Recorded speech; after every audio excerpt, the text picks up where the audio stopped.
Hello and welcome to this tutorial, and in this tutorial we are going to learn how you could create functions which use parameters. So in the previous tutorial we have learned to create basic functions which does not accept a parameter. So we basically learned how to declare a function and how to call it. Now in this tutorial we are going to use certain parameters, that is we are going to pass some parameters to the function and then we are going to call the function. So let's go ahead and start the tutorial. So let's go ahead and create a function. So we type function and let's name this function as message. So we type message. Let's say we are going to create a function which allows us to send messages to our friends. So once we have the basic function, then we have our opening and closing bracket. So the code of the function lies within these two brackets. Now let's go ahead and create a simple statement which we are going to use so that we want to display a message to our friend. So let's say we want to display a message, let's say good morning or happy birthday, whatever. So let's go ahead and type the message. So in order to print out the message we use document.write and we want to display the text, let's say hello, or let's say good morning and happy birthday. Now we have the basic body of our function ready with us.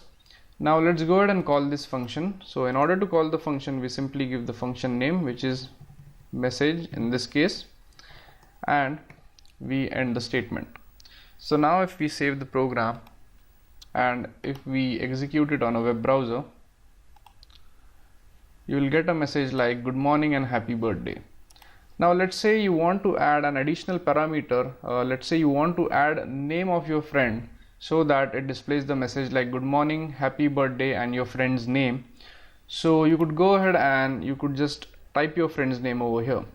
But let's say we are going to use this message for n number of friends, that is if your friend A has a birthday today, then you are going to send the name of your first friend. Now let's say if you want to send this message to multiple friends on multiple dates. So instead of just going and writing your friend's name here, what we could do is we could use parameters and we could pass the name of your friend as the parameter to this function, and we could use that parameter to substitute your friend's name over here. So in order to pass parameters to any functions, we use these parentheses. So let's say you want to pass your friend's name. So we go ahead and create a variable called name. So in this case, we are passing name as the parameter. And now you want to display your friend's name right over here. So we go ahead and give a plus sign and we type the variable name. Now, once you have this in place, then you go to your function call and then you pass whatever value which you want to display. Let's say your friend's name is ABC. So in the message bar you type ABC. So what this code here is going to do is that initially the function gets called and it is going to pass this value ABC over here. So the name becomes ABC and this variable right here gets replaced by its value, which is ABC. So now if we save the program or if we save the code and execute it on a browser, you will see that it is displaying the message good morning, happy birthday ABC.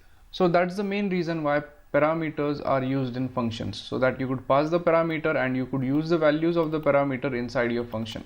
So now let's say you want to send this message to your other friend and let's say your other friend's name is PQR. Then you simply go ahead and just change this ABC to, let's say, PQR. Now if you save the program, if you save the code and then execute it, you'll get the value as good morning, happy birthday, PQR. So that's the beauty of using parameters inside a function. So basically your code remains the same and you just pass on the function or you pass on the value which is needed inside the function and you could access that value inside your function. So that was a basic program which helps you to understand what parameters are, how to use them, and when they should be used. So that's it for this tutorial and I hope you understood the concept of using parameters in functions.